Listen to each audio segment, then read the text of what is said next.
স্ত্রীর একটি সাক্ষ্য ছাড়া কোন স্বামী জান্নাতে যেতে পারবে না। একজন দুইজন না, পৃথিবীতে যত স্বামী আছে স্ত্রীর একটি সাক্ষ্য যদি উল্টা দিকে যায়, তার বিপক্ষে চলে যায়, তাহলে জাহান্নামে যেতে হবে। খুবই গুরুত্বপূর্ণ কথা, খুব লক্ষ্য করে শোনার চেষ্টা করুন।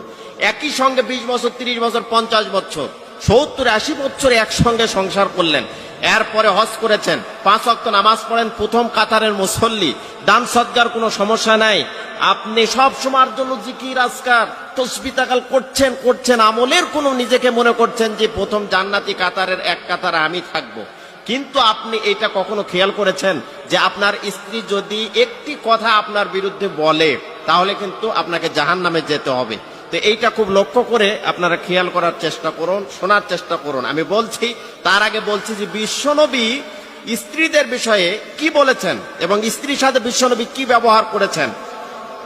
দিনের নবী বিশ্বনবী স্ত্রীরা যখন রান্না বান্না করতেন, বিশ্বনবী তাদের সাথে কিন্তু সহযোগিতায় লেগে যেতেন। বাহির থেকে দিনের কাজ করে আসার পরে দেখা গেল রান্না হয় নাই, আমাদের মতো রাগান্বিত হন নাই, আমাদের মতো স্ত্রীদেরকে অশ্লীল ভাষায় গালিগালাজ করেন নাই, বরঞ্চ স্ত্রীর সঙ্গে কাজে সহযোগিতা করেছেন, হেল্প করেছেন।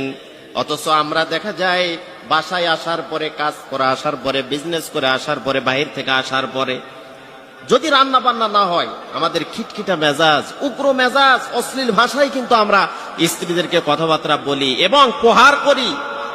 অনেক স্ত্রীকে অনেক স্বামী পিটাতে থাকে। এইটা করবেন না, এটা বিশ্বনবীর আদর্শ নয়। এমন কোন সাহাবী নবী ছিল না যারা স্ত্রীদেরকে পিটিয়েছেন, স্ত্রীদেরকে কটু কথা বলেছেন, অশ্লীল ভাষায় কথা বলেছেন। আজকে তো আমাদের মুখে রাগ যখন মাথায় চলে আসে, আমাদের যা ইচ্ছা তাই আমরা স্ত্রীদেরকে বলি, এবং অনেক সময় দেখা যায় যে আমরা স্ত্রীর যে মর্যাদা সেটা দিতেই চাই না, বরঞ্চ কাজের লোকের মতো তাদের সাথে ব্যবহার করি। এটা করবেন না, কোনো সময় এটা করা ঠিক না। দেখুন, সে আপনার বাড়িতে সবকিছু ছেড়ে দিয়ে এসে আপনার সংসার করছে, তার সাথে কি ব্যবহার আপনাকে করতে হবে। একটি সাক্ষ্য যদি আপনার বিরুদ্ধে চলে যায়, শুধু একটি ওয়ার্ড যদি খালি শুধু বলে যে আমার স্বামী এই ধরনের ছিল, তাহলে আপনাকে জাহান্নামে যেতে হবে।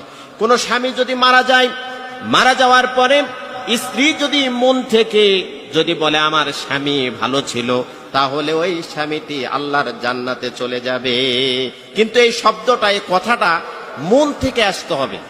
হয়তো মানুষ জিজ্ঞেস করলো আপনার স্বামী কেমন ছিল, ভয়ে লজ্জায় যে এটা আমার স্বামীর বদনাম করলে, আমার স্বামীর বিরুদ্ধে উল্টাপাল্টা বললে মানুষে কি বলবে, খারাপ লাগবে, এই হিসাবে যদি স্বামীর পক্ষে যদি বলে আমার স্বামী ভালো ছিল, এইটা কিন্তু গ্রহণ করবেন না। আল্লাহ পাক কিন্তু এই বিষয়টা, এই